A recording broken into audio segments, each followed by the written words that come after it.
नमस्कार मित्रांनो, तुमचं माझ्या कुकिंग डायरीज विथ राहुलमध्ये सहर्ष स्वागत। मित्रांनो, आज आपण इथे वांगा आणि बटाट्याची भजी करणार आहोत।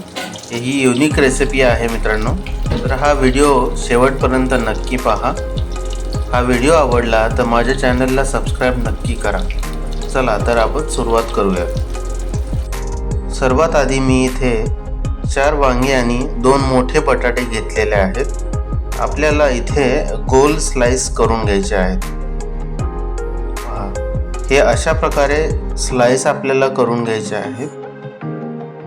जेवढे शक्य होईल तेवढे आपण पातळ स्लाइस बनवणार आहोत। जेवढे स्लाइस पातळ असतील तितकीच ते पटकन तळून घेतले जातील आणि चवही त्याला छान येईल, म्हणून शक्य तितके पातळ स्लाइस आपल्याला काढून घ्यायचे आहेत।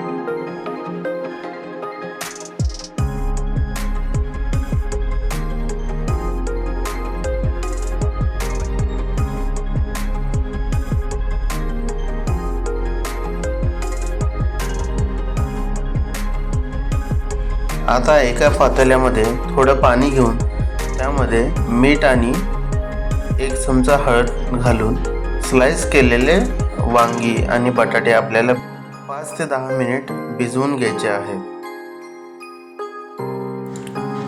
आता एका बाउलमध्ये 1 वाटी बेसन आणि 1 वाटी तांदूळ घेऊन त्यामध्ये आपण हळद, घरचं लाल तिखट, ओवा आणि मीठ घालून एकजीव करून घेणार आहोत।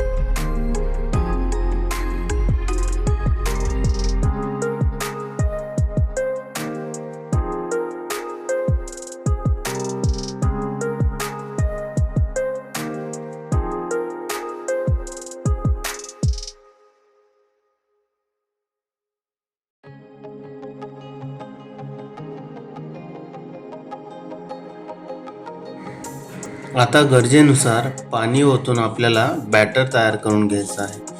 आपल्याला जास्ती पातळ बॅटर नको आहे, थोडंसं घट्ट बॅटर हवं आहे। त्यामुळे थोडं पाणी ओतून आपल्याला बॅटर तयार करून घ्यायचं आहे।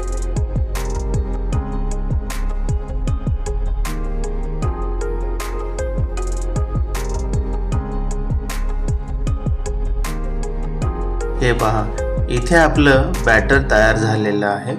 आता आपण भजी तळायला सुरुवात करूयात। आता कढईमध्ये तेल कडक तापलेलं आहे आणि त्यानंतरच आता मी वांग्याचे स्लाइस बॅटरमध्ये बुडवून तेलामध्ये तळत आहे। आता मीडियम फ्लेमवरती कमीत कमी 2 मिनिट हे वांग्याचे स्लाइस तळून घ्यायचे आहेत।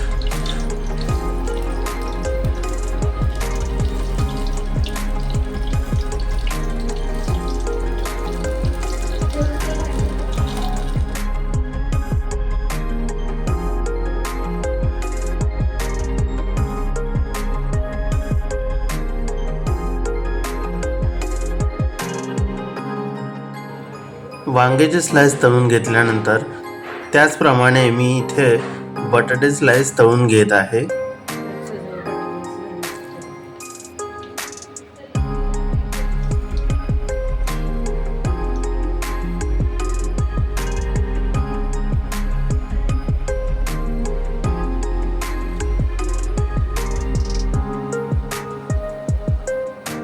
मित्रांनो, आता बटाट्याची भजी सुद्धा आपली तयार आहे।